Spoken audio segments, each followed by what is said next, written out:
Welcome to the Kosher Australia Information Evening at the Kollel BT Talmud. First, I'd like to I'd like to thank the Rosh Kollel, Rabbi Wurzberger Shlita, and the Kollel for hosting this important event. For me, it's a special schus to be here. I learned in this Kollel, in this Beis Medrash, under the Rosh Kollel Shlita, I learned Masechtas Avodah Zarah and Chulin over the course of a number of years, and these Masechtas are the foundation of the halachas on which kashrus is built. So I feel that my involvement in kashrus really comes to a large extent from my studies here in Kollel, and I have a big debt of Hakaras Tov to the Rosh Kollel Shlita, the Dibuk Chaverim, the Chavrei Kollel, and to be able to stand here tonight as a member of Kollel BT Talmud, as well as a member of this wonderful Hashgacha, it's a very special schus. I'd like to first, before I introduce our speakers, first share a brief word about kashrus Hashgacha in general. Not particular to Melbourne per se, but in a general word about Hashgacha around the globe. Hashgacha, kashrus work is very unique. How so? If you think about it, it's probably the most relevant halachas we have today, set of halachas that we have today. A person comes into contact with kashrus tens, depending on his diet, if not hundreds of times a day. You put on tefillin once in the morning, Shabbos is one day a week. Kashrus is a constant, incessant, a person comes into contact with kashrus. Even a person eats what you would think would be an innocuous thing, let's say a loaf of bread. I remember at the last information evening, Mr. Kasriel Oliver, our chief chemist, related that there could be up to 40 ingredients in one loaf of bread. We were talking to Rabbi Mordechai Turkeltaub, who's from Chicago. He's been involved in kashrus there for around 40 years. And he was visiting our office on Friday. He was telling us the complexities involved in certifying flavor houses. In one flavor, you can have hundreds of ingredients. So we think we're eating nothing. What's the big deal? It's flour, water, some oil, and salt. Really, it could be tens and tens of ingredients. One is relying on many kashrus organizations. It's like no other set of halachas. Very relevant. On the other hand, kashrus also is what I would call a very isolated, specialized field. A person could be a baki in Hilchas Hafrashas Challah, could know Shulchan Aruch backwards and forwards. In his house, he's mafresh chal with all the hidurim. You bring him into any one of the local bakeries here in town, especially if you bring him into an industrial setting, and he walks in, he sees the machinery, he'll have very little idea of what's going on. There's a ma'isa of a certain person who had a company, and he decided to make a certain baked good in a different city. So he called up a local in that city to go do the Hafrashas Challah, a university student. And I have a colleague who's a rabbi in the city. And so he asked my friend, how do you mafresh challah? He told him the basic idea how to mafresh challah. The guy goes to the factory, he's mafresh the challah. He comes back to tell my friend, and my friend asked him a few questions about what goes on there. And they realized that, which is standard in all factories, that the sheet of dough comes out, and the machine that shapes them shapes the bread, and those pieces come out. You're left with the frame. What happens to that frame? In the food industry, there's unbelievable efficiency. Nothing goes to waste. So the frame gets rolled back up and thrown back into the original flour container and dough container, and then it comes back again. Now he's mafresh challah from the frame. It could be a shaila of min achiyev al p'tur min p'tur l'achiyev. It could be its mutter, it could be it's not. I don't know what the maskana was. The point is, you take a simple person, and he thinks, yeah, just go be mafresh challah. A person doesn't realize when you enter the industrial world, it's a totally different setting. What happens if you put a milk spoon in a fleshik pot? So you have to kasher it. You put it aside for Pesach. You kasher it on your own. Boil up water. Do hagala. Very simple. How do you kasher pasteurizers, homogenizers, deodorizers, steam jacketed equipment? You know hechsher kalim backwards and forwards. In your kitchen, you can pass on all the shilas. You come to the industrial setting, unless a person has a real understanding of how this equipment works, he's at a loss. And that's by industrial. My main focus is the food services, restaurants. What makes a good caterer? What makes a good restaurant? I was in January in the United States, and I was by the Star K. They were complaining. They get phone calls from people. Is this a good caterer? From some Rabbanim also. Is this a good caterer? I said, what do you mean? I don't know. Is it a good caterer? See, people don't know what makes a good restaurant, makes a good caterer. This isolation that we find in kashrus has two drawbacks. One drawback is that the tzibur, the public, becomes misinformed. It's a relevant thing. I'm eating all the time. I feel like I need to have an opinion on what I'm doing, but the people don't know. So they base themselves on hearsay. This is a good hashgacha. This is not a good hashgacha. They base themselves on what they hear in the street, on other factors that don't really relate to running a reliable hashgacha. And I think that's why there's a lot of controversy when it comes to hashgacha. That's one drawback in the isolation. However, there's another drawback. Since the field is very isolated, so there's no checks and balances, there's no way to monitor any particular hashgacha. How does anyone know what the hashgacha is doing? This highlights the necessity to have communication with other hashgachas. There's a wonderful organization based in America called the Association of Kashrus Organizations, the AKO. It's made up of over 70 hashgachas from United States, Canada, South America, Europe, and Australia. And it's a place where we all come together once a year, and we're in constant contact throughout the year, setting guidelines, standards in the field. And it's a way to see if we're matching up to everyone else's expectations. As I said before, I was in January in the United States. I met with people very high up in the OU, in the Star K, and the Kuf K, and I was very pleased with my trip because I saw that Kosher Australia is one of those hashgachas that are very held of in this AKO. So those are the two drawbacks in hashgacha. That's what makes hashgacha controversial sometimes, that's isolated. And that is the aim of this evening. The aim of this evening is to arm the public with an idea of how kashrus in general runs, how do certifying agencies run, and also Kosher Australia, how do we run? That's the idea.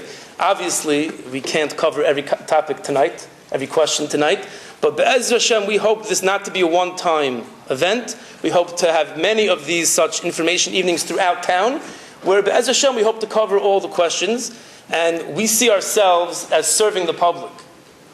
So anyone has a question, they're encouraged to, you can email myself, anyone on the staff, pick up a phone and call. Anyone has a question, come to us, ask us, talk to us. We'll be more than happy to try to answer all your queries.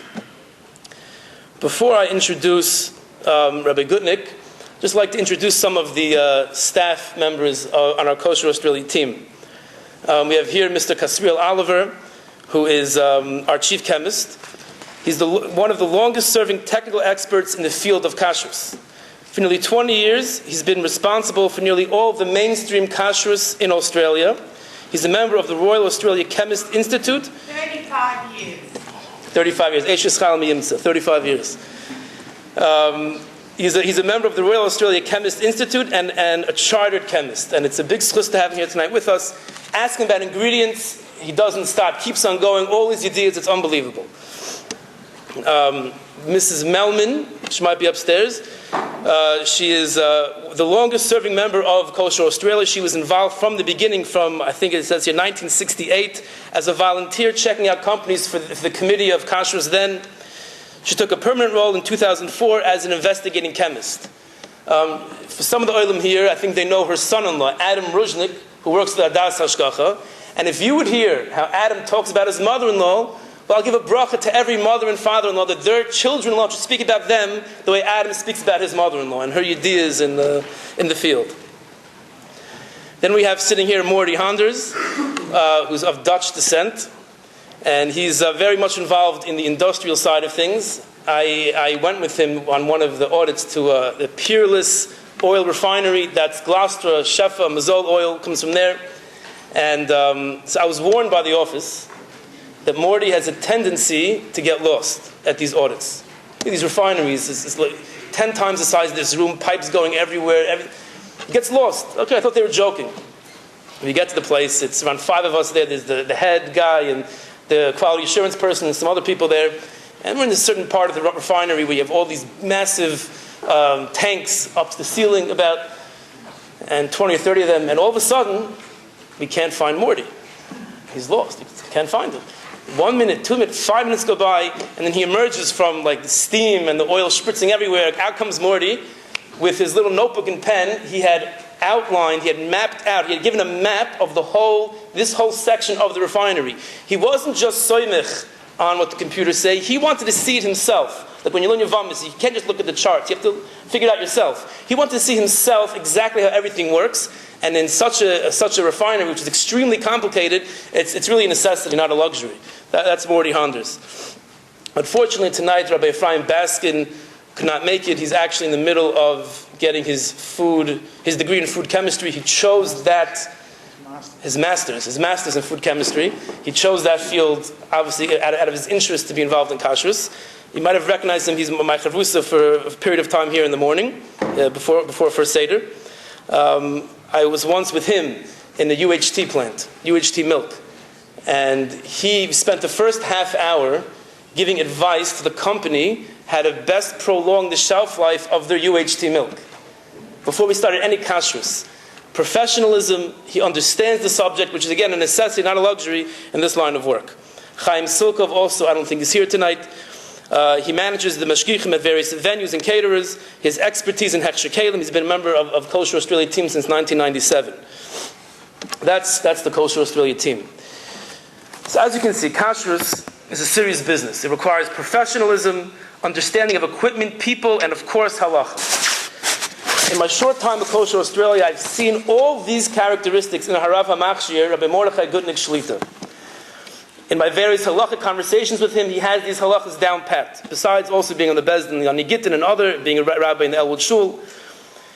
I had the schus to join him on an audit. The Glicks Bakery bought a new factory in Clayton. I went out there with him, and I saw how he walked through the whole place. And it was the efficiency and the professionalism, and how he's able to, every inch of the factory was assessed, what are the potential kashrus sensitive issues. Everything was resolved in unbelievable professionalism.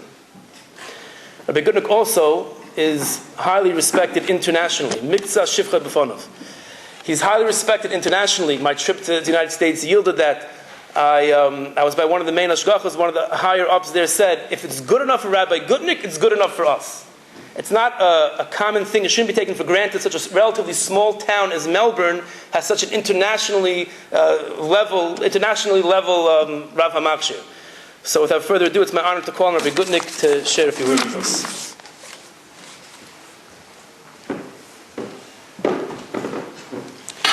Thank you, Reb Moshe. Wondering how much you talked to my wife in order to get that information. My topic this evening, first of all, okay. My topic this evening is dealing with the concept of what we call Mahadrin, certified and approved items. Does it work? Hello?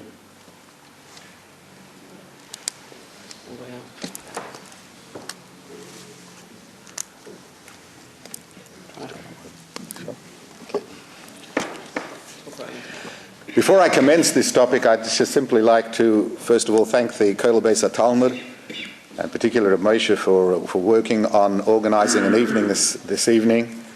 We often have an opportunity to speak to other groups in the community, but not always do we have an opportunity to speak to the more Haredish Olam, and I think it's important that we do so because, as Rav Moshe suggested previously, there is a lot of talk, and there's always, when it comes to kashrus, there's a lot of talk, some of which is factual, some of which is not factual, and therefore it's important to give everybody a chance to be able to hear and to ask questions. One of the things that we have in Kosher Australia is that we categorize some of the products that we give a hechsher to into different categories. The first one is that we categorize some things as being mahadrin. The second thing is we categorize other things, and perhaps even the same mahadrin items, as certified. And the third is we have approved. Now let me just explain that these particular categories are unique pretty much to Australia and to Melbourne in general. And it actually stems from the fact that when kashrus first started here in an organized fashion, in an organized way, it was very difficult to be able to get access to factories, very difficult to be able to get access to information that was required. And when we finally did so, we in a sense had to go cap in hand to these places, and not only couldn't we charge for the hechsherim, but we also had to really beg for favors in order to get that information. So not always were we able to achieve the things that we wanted to. And in Rabbi Baranach's days, Rabbi Baranach was a pioneer in this particular area. He relied very often on certain heterim in order to ensure that we did have a good basis of things that had been investigated in order to be able to help the local community. Later on, as things got better, and as companies at the moment now, the situation is as companies come to us. We don't have to go out to anybody really. Most of the time, I'd say 90% of the time, companies come to ask for hechsherim, and therefore it's much easier to be able to get information. They want the hechsher, and therefore they're ready to do whatever is necessary in order to help us to be able to investigate correctly and properly. So we can get a lot more information. As that information became more and more common, more and more accessible, we were able to upgrade standards. And we chose a concept of what we call mahadrin, but perhaps in other areas, mahadrin might mean something else. Although you go around the world and you ask what mahadrin means, each one will give you a slightly different answer. Some will say mahadrin is only applicable to those things that have a full-time mashgiach, right from the beginning till the end. Others will tell you mahadrin is those things that really don't have any shilas whatsoever. I remember once discussing with Rabbi Schechter of the Rav Schechter of the OU, one of the poskim of the OU, about a particular situation, and I said to him, "Can I still call the product mahadrin?" He told me that in the OU they don't have mahadrin. It's either kosher or it's not kosher, and they don't have this concept of mahadrin at all. But if you're asking his particular opinion, what should be called mahadrin, he says mahadrin should be something that there hasn't been a shailas chacham. There hasn't been a necessity to ask a shaila on any aspect of the production, of the manufacture of this particular item. In that circumstances, he would call that mahadrin. There are a lot of organizations that call mahadrin even things that have shailas. When thereof, there are Rav Machshir paskins that it's okay, and that there's no real reason to say that there should be any doubt involved, they will, without hesitation, call something mahadrin.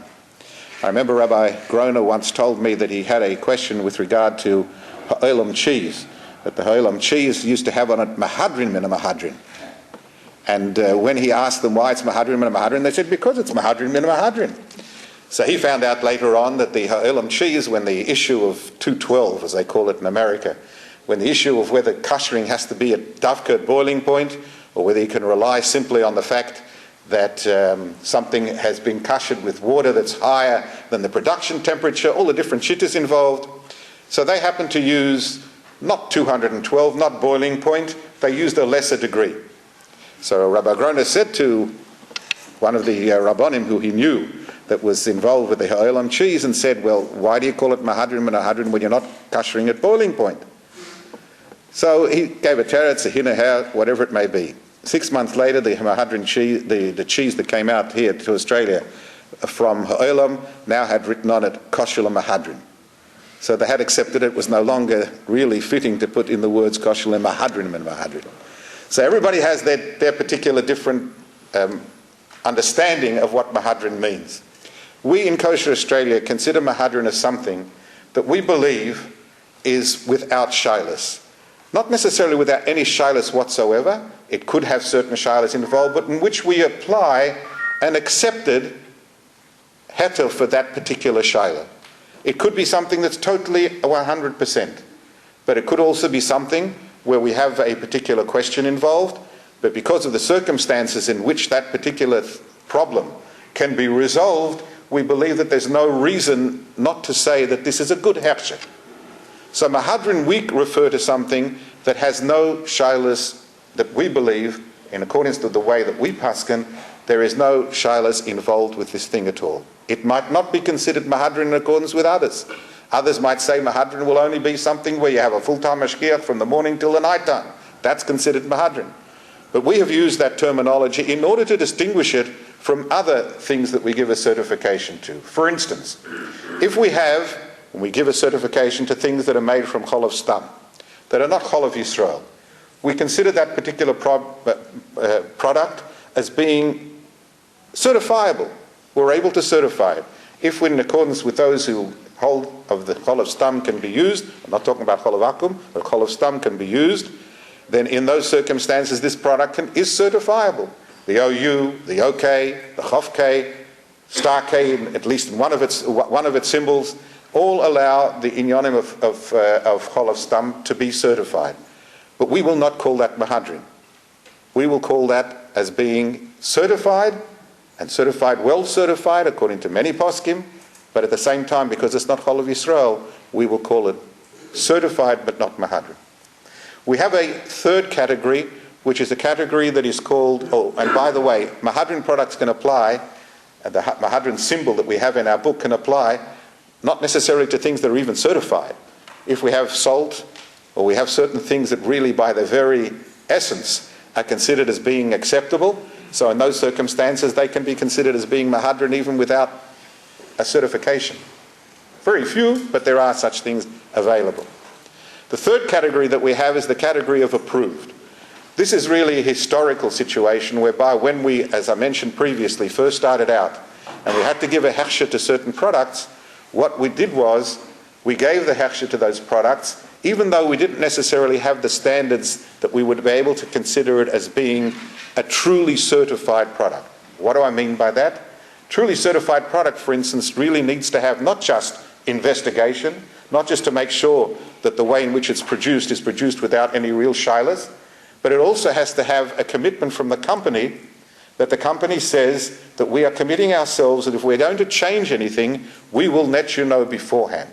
And if we do change it, we'll check with you to make sure that it conforms with kashrus requirements. Otherwise, we will take that particular product and no longer ask for it to be certified.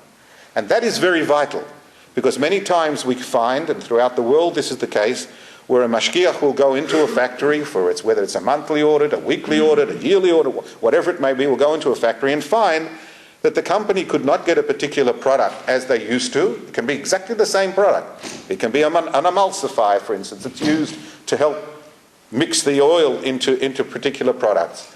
And then the emulsifier that we approved can be 100% kosher. It's of vegetable origin. Emulsifiers can also be of animal origin. So therefore, the company ran out, and therefore they needed an emulsifier. So they bought another emulsifier which didn't happen to be kosher. Not only didn't happen to be kosher, but it happened to come from an animal origin. And therefore the same product, we are written on the ingredients, emulsifier, but one will be kosher, one will be not kosher. And therefore we need to know that the company is not going to do something like that. And in order to be certified, we need to know that the company has guaranteed with a contract, with a bound contract, that even though there mightn't be a mashgiach there 24 hours of the day, they have committed themselves to make sure that any changes in procedure, any changes in ingredients will be told to us first. It's not 100% foolproof. We have had times in which there have been some problems, but it's pretty close to what we can get in the circumstances to ensure that we eliminate that problem of not allowed changes and uncertified ingredients and so on coming in. And that's a prerequisite of one of the main prerequisites of a certified product, as distinguishing it from an approved product that doesn't have that contractual. For some reasons, companies won't necessarily go into contractual obligations with us. There are some companies that traditionally we've always had on our lists and sort of grandfathered them into later lists as well, and the products are okay, but they don't have that particular contractual obligation to inform us of what's going on.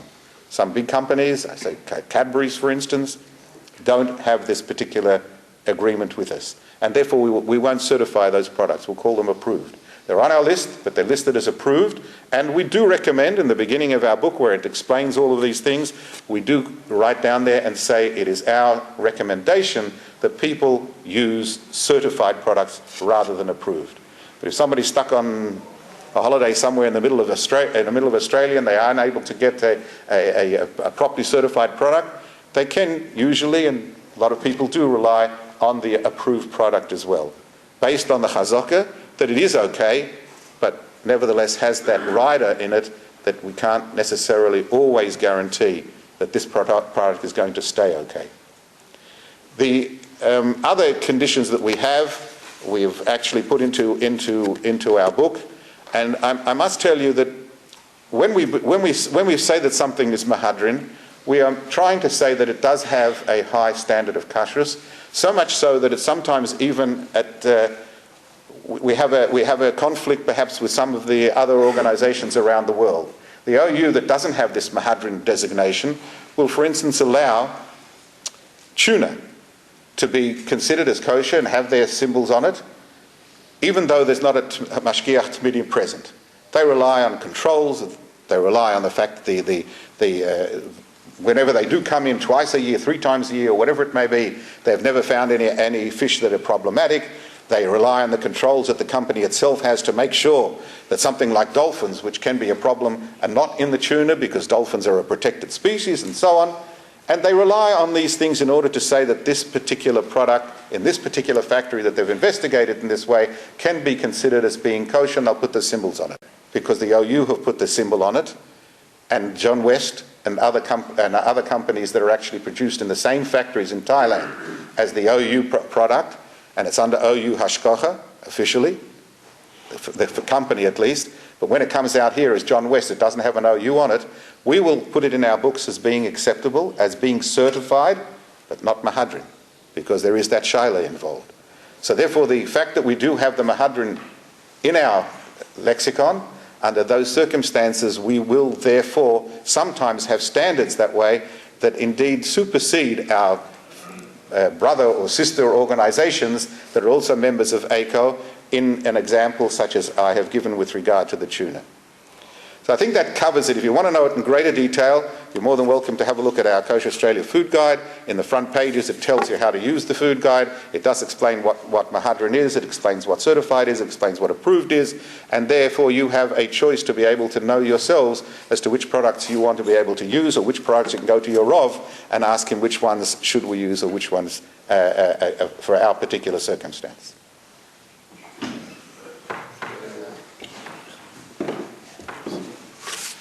Thank you, Rabbi Gutnick. I forgot to mention before, Mr. Mendy Gelman is sitting here, is also a relatively newer member to our team.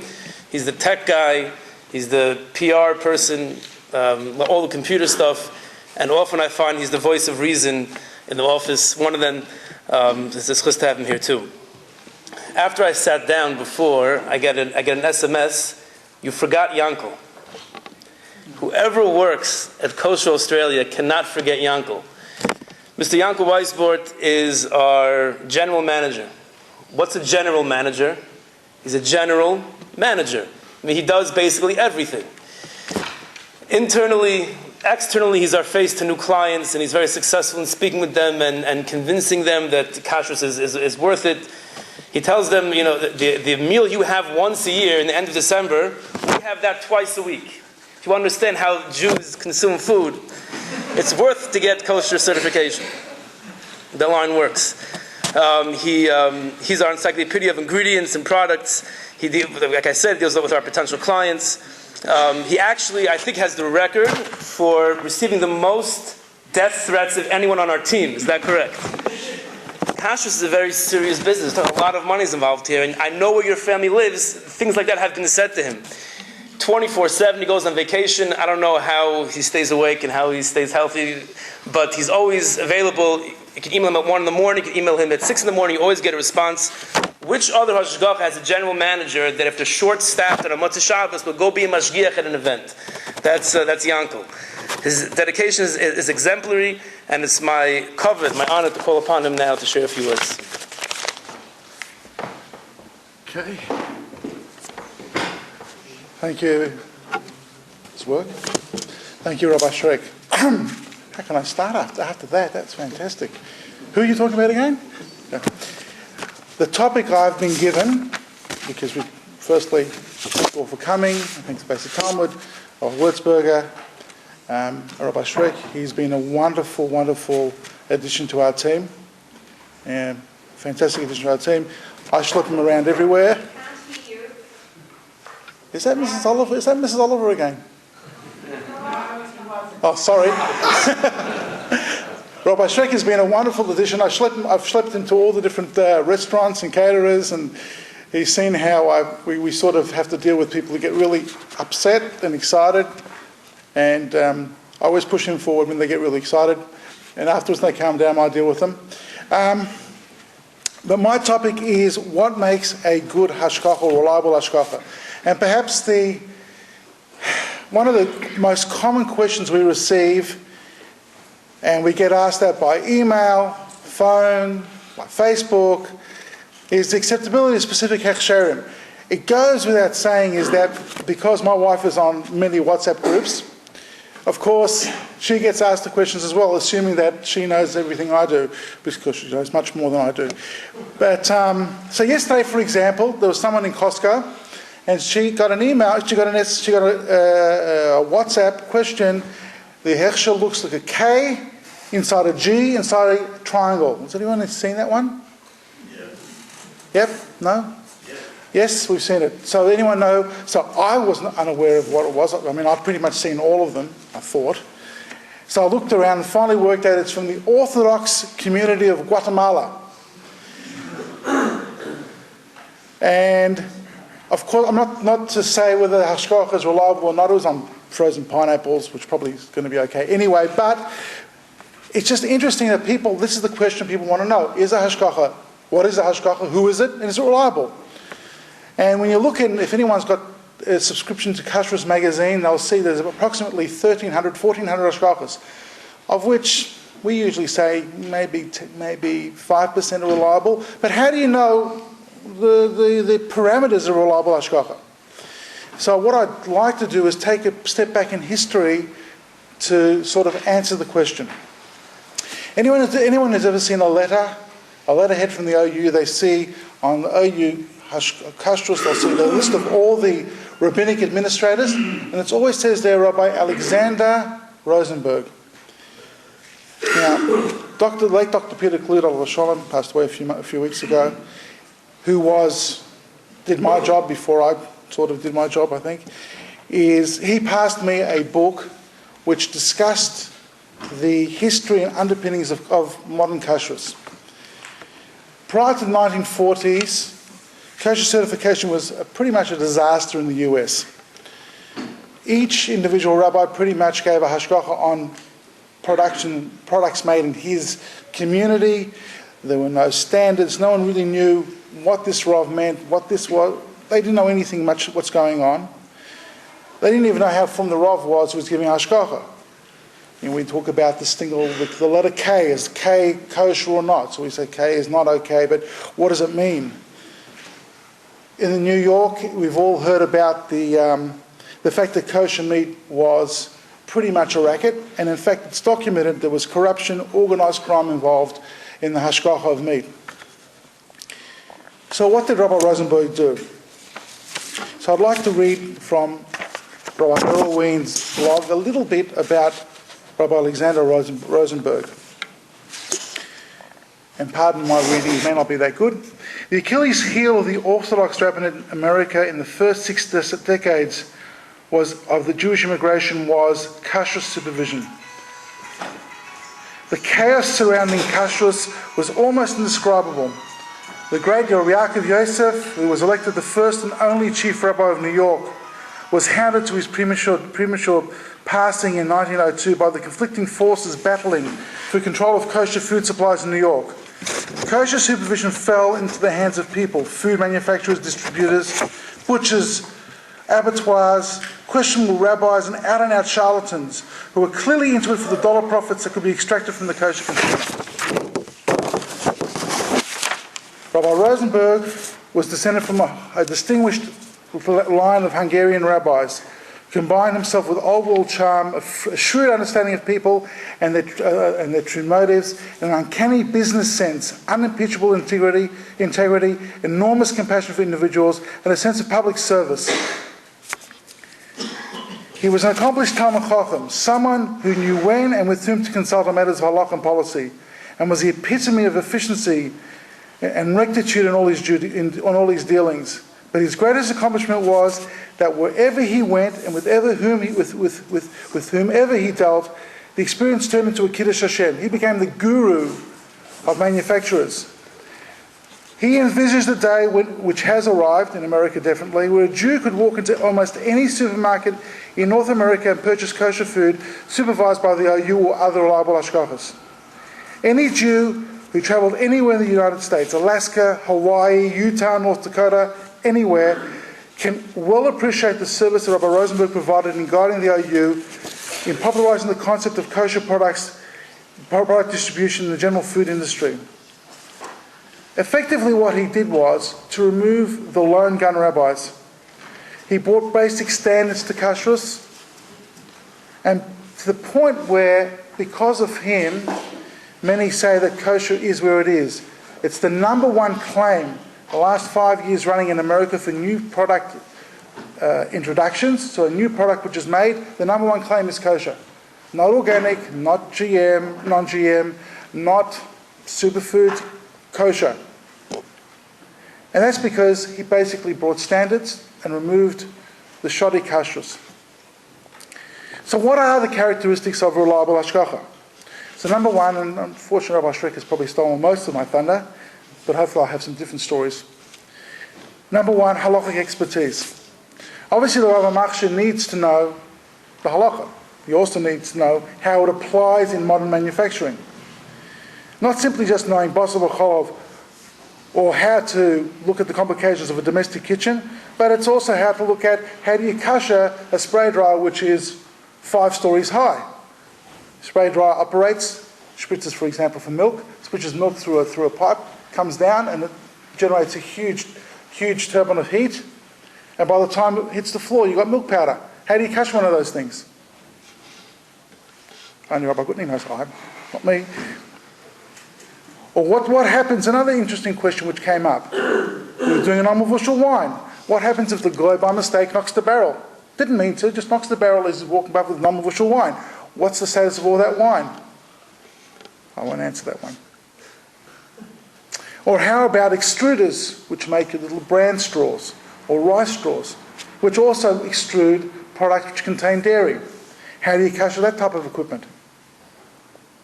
Or what about when you transport oil in shipping containers, or in ships in the holds of ships, which are transported at heat?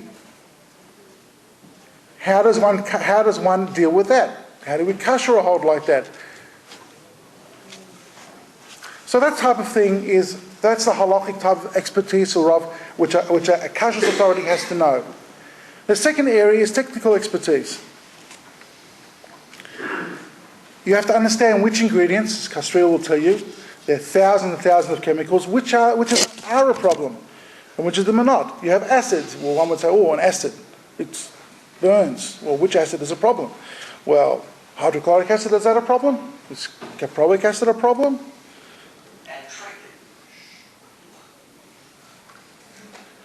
A number of years back, and understanding ingredients, a number of years back I was talking to a chocolate manufacturer who mentioned that he'd once spoken to one of the Hamshech Sherim about getting a hechsher on his chocolate, which he didn't have. So I asked, well, what's the story? And he said that he was showing the potential Rav through the factory, pointing out the different ingredients. So he says, there's the salt. Good, salt. Sugar, it's okay, it's good. Cocoa's good also. He says, and there's the cocoa butter. Oh, cocoa butter. Can smachen chalav Yisrael? Cocoa butter has nothing to do with milk. He said, Efshe das ist nicht für ihr. So, you have to understand the ingredients. And also understanding equipment. As Rabbi Shrek mentioned, I was with Morty at Peerless Foods again, our favourite place at the moment. And we walked through the refinery, and there are pipes.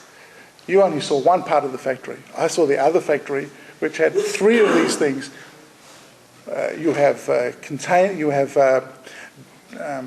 pipe work running everywhere, and that's just one of the 3 factories all next to each other. And then we had to follow it upstairs. I think when Rabbi Baskin's just come in, we were going to Goodman Fielder, up 5 stories. Rabbi and I conked out after the third story. The younger ones, Morty and Rabbi Baskin, they managed to get up to the top. So you have to be able to follow pipework and understand what's going on. Makes me dizzy, but these guys, they know what they're talking about. Rabbi Gutnick was talking to me about a peanut butter factory that he went to look at for giving hashgacha. They wanted to use kosher oil to do a kosher run. Otherwise, they use non-kosher fats. And he was talking to the company, and they said, no, we do not heat anything. We just crush the nuts, we mix in the oil, and we bottle it. And if there's no heat involved, we all know in halacha, there's no heat involved, so then you don't really need to do a proper kashrut. You just have to clean it out and make sure everything is clean when you do a changeover. And so he's walking through, and as he's about to, and the guy says, no, absolutely, no heat at all. Okay, fine, sounds good. And so, as he's walking out, Rabbi Gutnick spies a piece of equipment called the heat exchange, which siphons off heat. If there's if there's excess heat building up equipment, the heat exchange siphons off the heat to keep the equipment cool. And he looks and says, that's a heat exchange. Why is that here when you don't heat anything? Oh, Rabbi, we don't heat anything, but when we crush the peanuts, the latent heat which is generated is so hot that we need a heat exchange to siphon away the heat. Well, how hot does it get? 140 degrees Celsius. To quote Rabbi Gutnick, he said, if I was a green rabbi, I would have missed it. Remember that, Rabbi? So you have to have the technical understanding. Systems. All kashrus authorities worth their salt maintain systems. That's information systems, so that we know about ingredients, hashgacha schedules, production schedules. We track ingredients which are used from one company to another company. For example, if we had one company last year, we had a company which decided that their main oven, which was roasting certain grains, they used it for dairy, which caused us to mark all the products dairy equipment. Well, they're actually a supplier to about 6 other companies. So we had to track through using our systems. It wasn't a particularly difficult thing. At least Morty could work it out.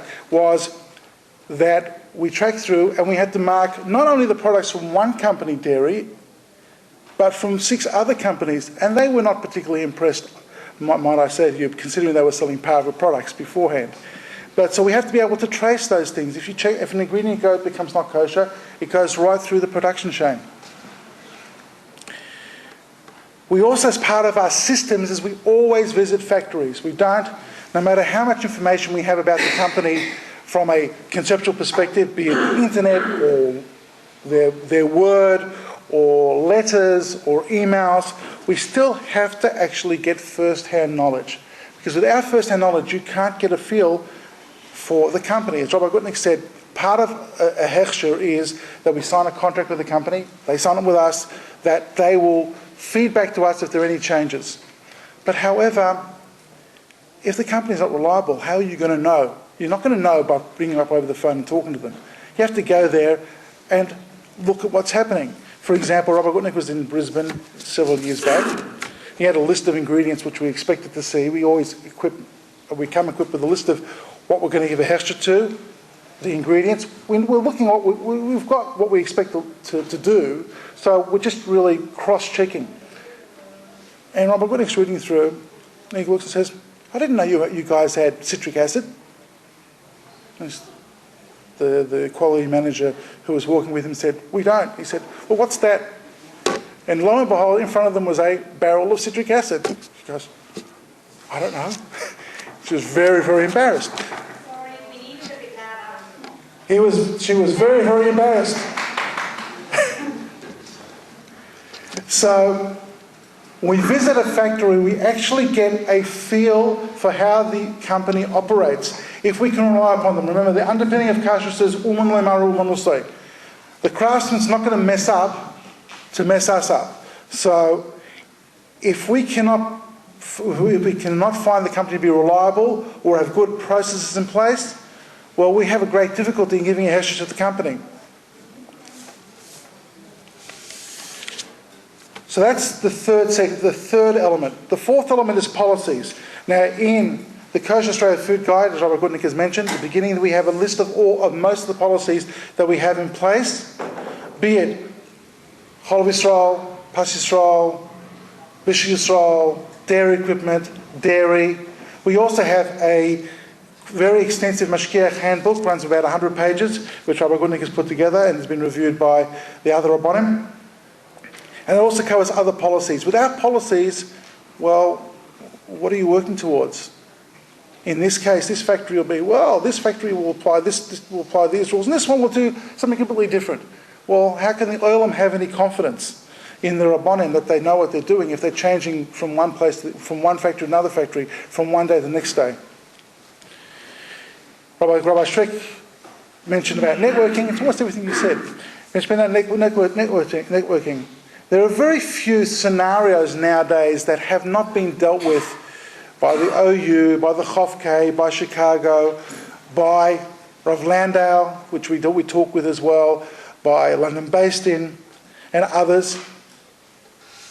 So we spend a lot of time also cultivating those relationships because they feed back to us, we feed back to them, because they ask us about the Australian scenario as well. For example, in the US, they have some column about canned fruit. You can be so much if the canned fruit has no added flavours or additives, you can be so much on it.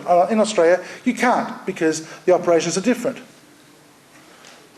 So every country is a little bit different. When it comes to Pesach, for example, the US pretty much assume that from a medicine perspective, all ethanol is going to be at worst kitnius. In Australia, you have to assume it's going to be chometic because a large supply of ethanol is coming from wheat.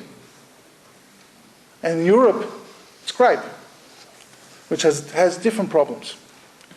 So we were fortunate, for example, in 2004, we went to visit an ACO conference, and we met up with the Chicago Rabbinical Council, Rabbi Fishbane, and they were kind enough to share with us a database of ingredients, which allowed us a list of flavor ingredients, which said these ingredients need a hechsher. These ingredients, we know over 50 years of investigation, are effectively always going to be kosher.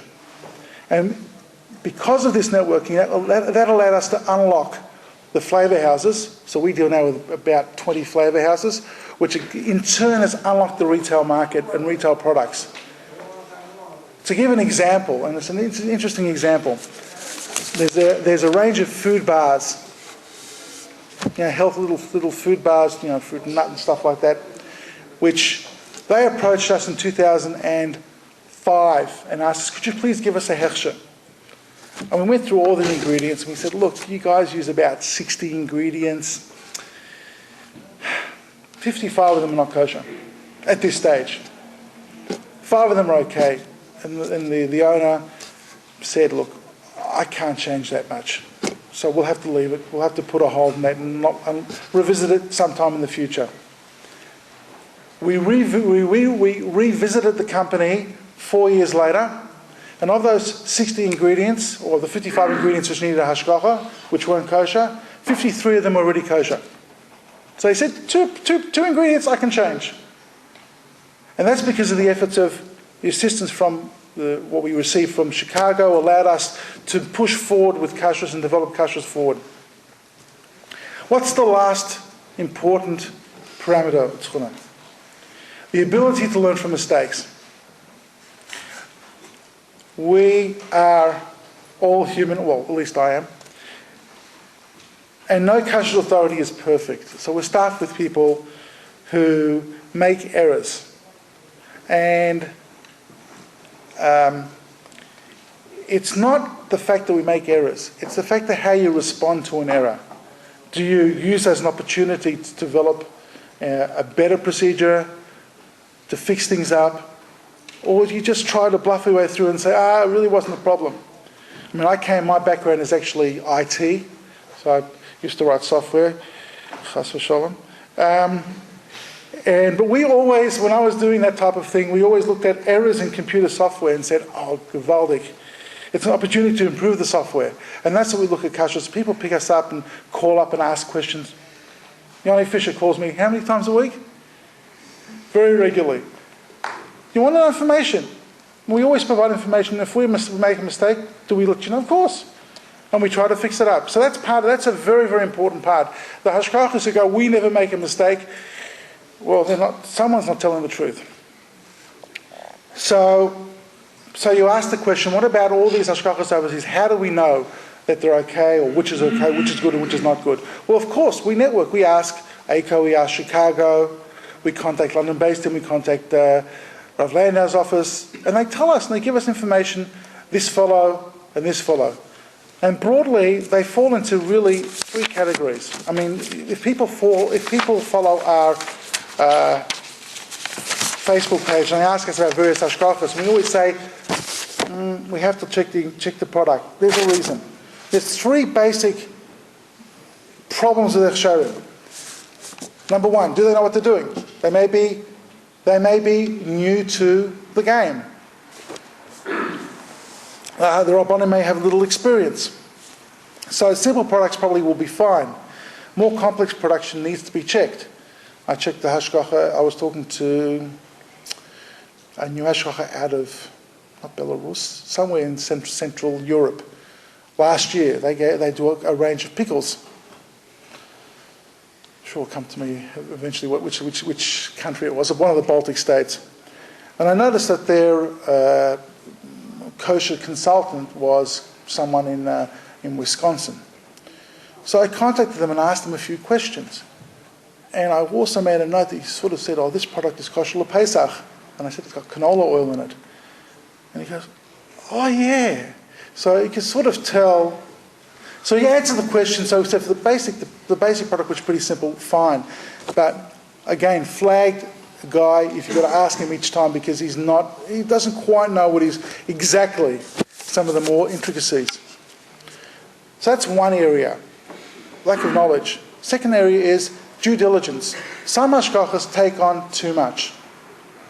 There's a Rav with maybe one Rav, two Rabbanim, and they're supervising hundreds of companies stretched out across many, many continents. And you think, well, hang on, how are they doing this?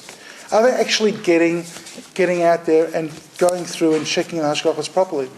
As Kashri will say, all the guys will say, how much time do we spend on each hechsher? Hours and hours and hours checking through, making sure all the ingredients, everything is documented. So when you hear that, it's not that they're not from, it's not that they don't necessarily know, it's that they're not going to have enough time to cover everything properly.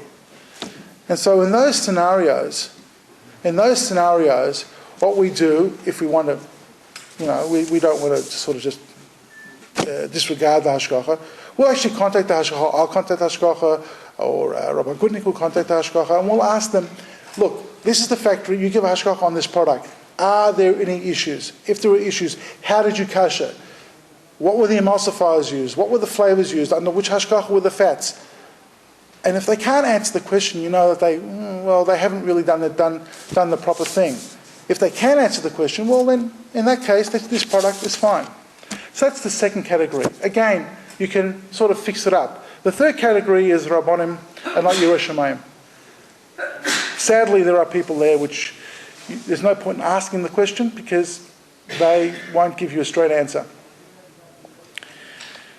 And there's really no way to get around those scenarios. Anyway, I hope this provides a little bit of insight into how we operate, or we think a reliable hechsher should look. Thank you.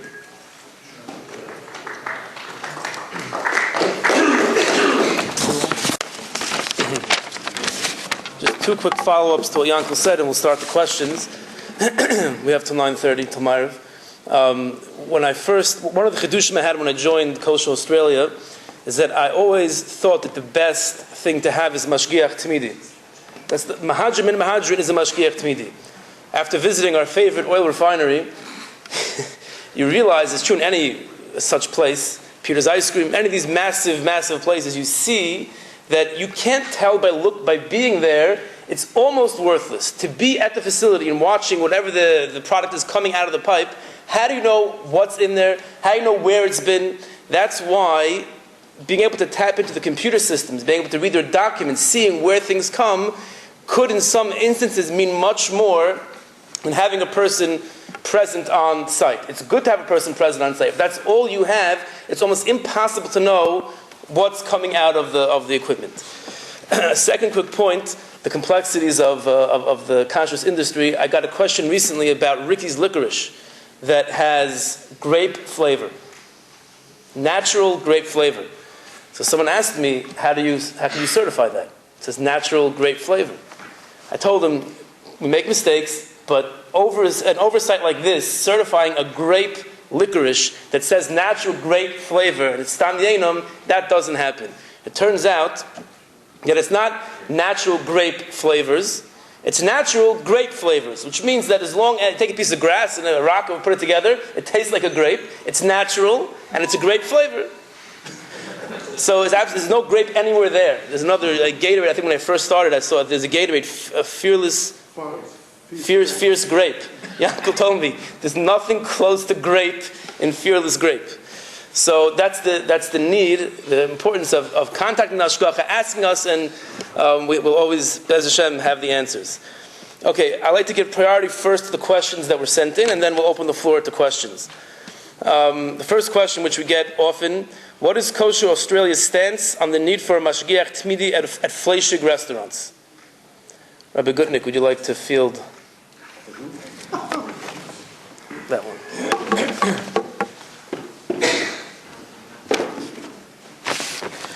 There's no question that the ideal situation when it comes to a fleishika restaurant or even a Kollel Yisrael restaurant is to have a full-time hashgacha.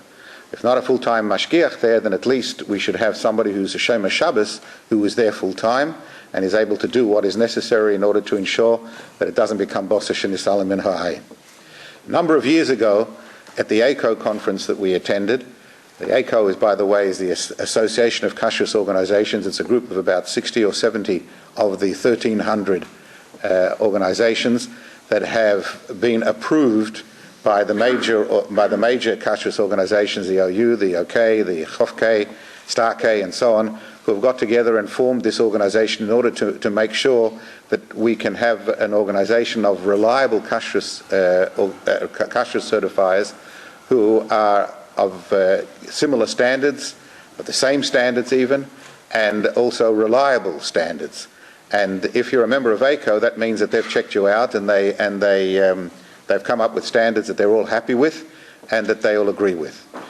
And we happen to be a member of ACO. We were privileged to become a member once they checked us out and they spoke with us and saw how we operate and so on. At the conferences that they have twice a year, we go usually to the major one they have in New York around just after Yom Tov time, and they have a standards committee, and the standards committee were discussing about this concept of having hashgacha, full-time hashgacha, and everybody agreed that it's obvious that we should have full-time hashgacha in such circumstances. That's what Shulchan Aruch calls for in the first instance, and that's what we should do. A number of the smaller organizations, and indeed some of the more Haredish organizations, had an objection to it, because the full-time hashgacha was a full-time independent mashgiach. Many of the Haredish organizations rely on the balabos, who is a frum, one of theirs, who is a frum yid with a bod and payas, and they say that he's good enough, as far as halach is concerned, he's good enough to be able to fill that role. Other organizations, smaller organizations outside of New York and the main cities, said that it's impossible for us to be able to get full-time mashgiachim, to get the staff, and also it's impossible for the type of volume of trade that many of these places have outside of the major communities. It's impossible for them to be able to afford to have another wage of a person who's just sitting there and is organizing the kashrus and being a mashgiach. So therefore they resisted this idea of having the basic standard of everybody having a full-time mashgiach from morning till night as being the standard of ACO. And they came up with various other ways of in a sense, getting around it. Kosher Australia has a system whereby we have mashgiachim who go in to do the things that a mashgiach has to do, checking the lettuce, checking if challah has to be taken, turning on the stoves and the ovens and so on, in order to ensure that there's no bishul akum problems. But when it comes to full-time, we do rely in certain circumstances, on heterium. With a goyim, with a non-Jewish proprietor, we never allow that. A non-Jewish proprietor, our caterers, we have very few non-Jewish proprietors for restaurants and so on, but for caterers and so on, they have to have a mashgiach right from the beginning of opening the kitchen, unlocking the kitchen, and closing it again in the evening, and we have with them full-time hashgacha. We can't really see a way to get around it. When we have Jewish people, apart from the fact that we have those mashgichim who go in and do those important jobs that have to be done by a Shomer Shabbos person, we do, as well as many of the other EICO or smaller vadim do, is to have a system which we halachically can justify as being in place of having a full-time mashgiach. And sometimes those systems are better even than a full-time mashgiach. Full-time mashgiach who was sitting there, I was in a restaurant in New York at one stage, and I asked specifically for the mashgiach, and they pointed me to a fellow who was sitting up the front on a bench, and he was taking a sefer, and he was learning a sefer, and he looked very good, you know. But when I asked them in the kitchen, I said, and how often does he come in? They said, oh, a few times a day he comes in. But that's a full-time mashgiach. And so therefore I won't name the kashrus organization. But as sometimes people who say that they have a full-time mashgiach doesn't necessarily mean that the full-time mashgiach is going to be better than setting up another system whereby you have greater control. We use such things as Yotze V'nichnas. We do use at times the Yotze V'nichnas. We do use such things. If you go into our restaurants, you'll see that most of them, not all of them, have security cameras, and we are monitoring the place at any time. Yankel has on his phone any of these places that we can open up at any time and monitor them and see exactly what's going on in the areas that need to be monitored, in the kitchens and in those areas. So we do rely on that. In Eretz Yisrael, they rely on that a lot for Kollel Yisrael, and it's becoming more and more popular. But it's not foolproof, because as we know, anybody who has seen a good spy movie or read a spy novel will know how you can put in loops into cameras in order to have the same thing being shown over and over again. And in the meantime, who knows what's going on otherwise. But we do make sure, obviously, that the cameras are operating correctly and properly, and we rely on that. We rely sometimes on a mashgiach who will have a number of different places to go to. So at any time he can come in. It's not just the Yotze V'nichnas coming in once or twice a day, but actually does the circuits and comes in. We have a number of Yotze V'nichnases that go in, and we have set up a system in conjunction with EICO standards that we believe is considered as suitable in the circumstances to be able to say that we have a proper hashgacha over these fleishika and milchika restaurants. If you have a rov, if you personally have your rov, and you go into a particular place and you see that there is not a full-time Shomer Shabbos present, and you go to your Rav and you say, listen, Kosher Australia has their heterium and so on, can I rely on them? You have the perfect right to turn around and say, if my Rav says no, a person like you should have a full-time mashgiach, otherwise don't use that premises, you have a perfect right to say, okay, I won't use the premise. But you don't have the right to turn around and say, because my Rav said that I can't use it, therefore it is not considered acceptable. Because you haven't asked your Rav that shaila. And if you ask your Rav that particular shaila, it could very well be that he will say in the circumstances as Kosher Australia is operating under, that it's perfectly acceptable for the Hamoinam, people who are not necessarily Machmir and people who are not necessarily have all the Chumras, it is perfectly acceptable. And even if your Rav says, well, it's not, because he himself would like to see a full-time mashgiach everywhere, call us up.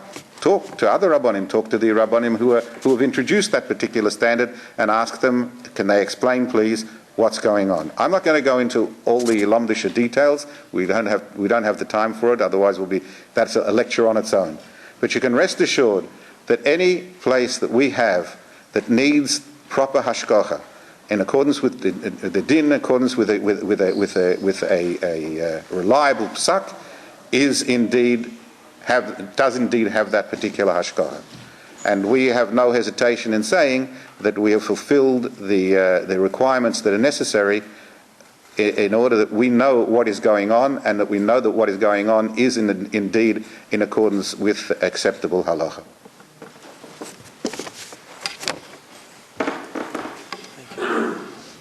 Okay, the hour is getting late. We have a few more questions prepared about vegan restaurants, about sultanas and soy milk, but maybe we only have a few minutes. I'll open up the floor to any questions if anyone has. And if there aren't any, we'll go back to these questions. Just as an aside, these issues, we will probably send in an email maybe to answer these questions. Whoever wants to be part of the email list, I from time to time send out emails about interesting shilas that come up, frequently asked questions.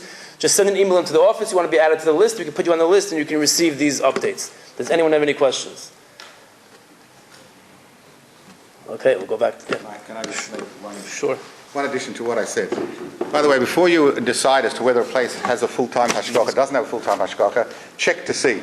Because quite often I get calls from people who say this place didn't have a mashgiach present, and they didn't look in the kitchen, they just seen what was wandering around, they didn't have a fellow sitting in the front on a bench reading a book, and they didn't check in the kitchen, and there was really somebody in the kitchen. We rely sometimes on workers who are actually workers, because in order to help save on the salary, they actually work there, but they are Shema Shabbos and they have the job and they know what they have to do in order to ensure that the place is under proper hashgacha. So again, before saying anything, before coming to any conclusions, check it out, because you might just come to a conclusion that's incorrect in accordance with what you have seen, but you haven't seen the whole story.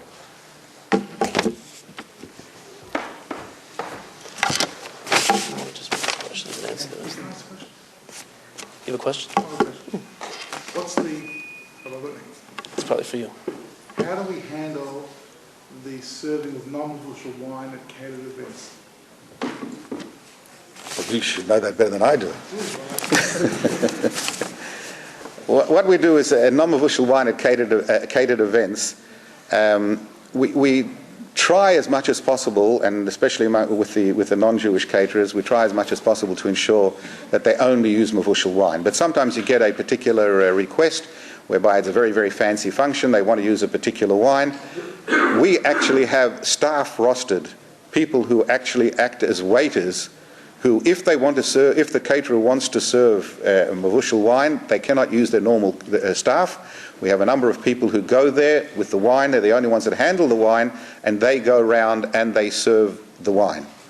And that's the way in which we get around. And it's not just simply just pouring out wine, because a lot of halachas involved. Sometimes if you have wine left in the bottom of that has been served to a goy, and it's left in the bottom of the glass, by you pouring from the non-mavushal bottle of wine into that in particular glass, it can actually affect the whole bottle, and not just the fact that it's in his glass and he's holding it. So there has to be all sorts of conditions involved in ensuring that.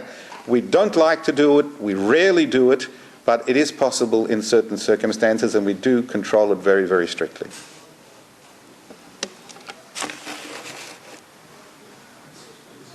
All right, questions here.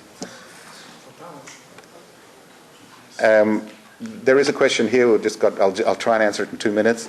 There is a question here, and I'd like to answer it because it's something that's been with us for a long time already, and that's the status of Australian sultanas. There was a story here at one time. I think it was almost.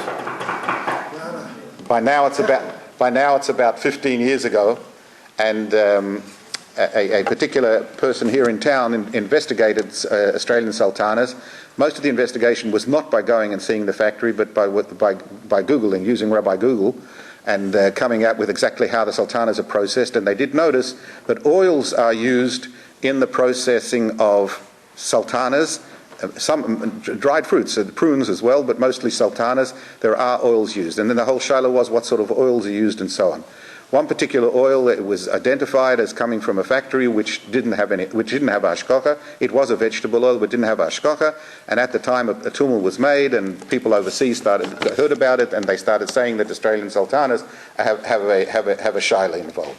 First of all, the situation that existed then doesn't exist today. The oil that is actually used by the majority of growers is actually made in a factory that the oil itself is considered as maybe not certified, but definitely approvable. Now it's certified. Okay, Uncle tells me now it's certified. And in those circumstances, therefore, the original shaila is not there. But even then, in those days, when there was an oil used, the way in which the oil was used is that they poured potash into the oil because it was considered a drying mixture. It helped the product dry. While it was on the vines, they used to spray it with this particular solution, and it helped the sun to take out the moistures, and the fruit was actually drying while still on the vine, and became therefore dried, dehydrated. Now, this particular person, when he heard about the potash, he said, well, a lot of things have potassium sorbate in them as a preservative, but that's not considered pkuma. But that, again, was not reflecting the true situation, because this wasn't just a potassium sorbate to use as a preservative. This was potash to actually impregnate or not impregnate, but at least cover the sultana in order to ensure that the moisture would be drawn out by the sun as quickly as possible, so that the drying process would happen as quickly as possible. That product, even with an oil that was questionable, had so much potash in it that it was definitely, without question, not royal achilas kelev, not royal achilas odom, was not a problem at all. But what? Potassium hydroxide. Well, potassium hydroxide, yeah. And so much so that the companies actually, when they take the grapes, and they take those grapes that were treated, not all grapes are treated, only some are. Depends on the season, depends on the type of grape, and sorry, not a grape, but yeah, whatever it is. Sultanas, yeah, I suppose you can call them a grape. Yeah, you can call them a type of grape. So they are then taken, and they are washed thoroughly with soapy water in order to remove that emulsion that's been sprayed on them. The reason being because of the fact that that emulsion has potash in it, and that potash is well, I don't know, it's toxic, but it's poison. And so therefore they have, it's not just a matter of we're relying on them cleaning it, they have that obligation to do so from a health reason. So even if the oil was problematic, as it may have been in the early days, that was totally washed off. It was then cleaned and so on and so forth in other ways, and then a final oil was applied, and that final oil always has been with an okay hechsher on it. So therefore that particular oil is not a problem at all. Nowadays, the original problem is not there. So I can tell you that when we have put a hechsher on the companies, I won't say it's all the companies, but the companies that we investigate, we know that the oils that they use are fine and certified and 100% okay. The washing process anyhow looks after that particular problem, and there is no reason to say that you have to be machmir and not use Australian raisins that have a certification, that have been checked to ensure that the oils are okay. So I think that's an important point, because it's been with us for quite some time. Thank you, Rabbi Gutnick. We're out of time. Thank you, everyone, for coming. Again, we see ourselves as serving the community. We encourage you, any questions you have, like this Sultana question that could have been resolved years ago, please contact us, and we'll share with you the information that we have. Thank you for coming. Have a good day.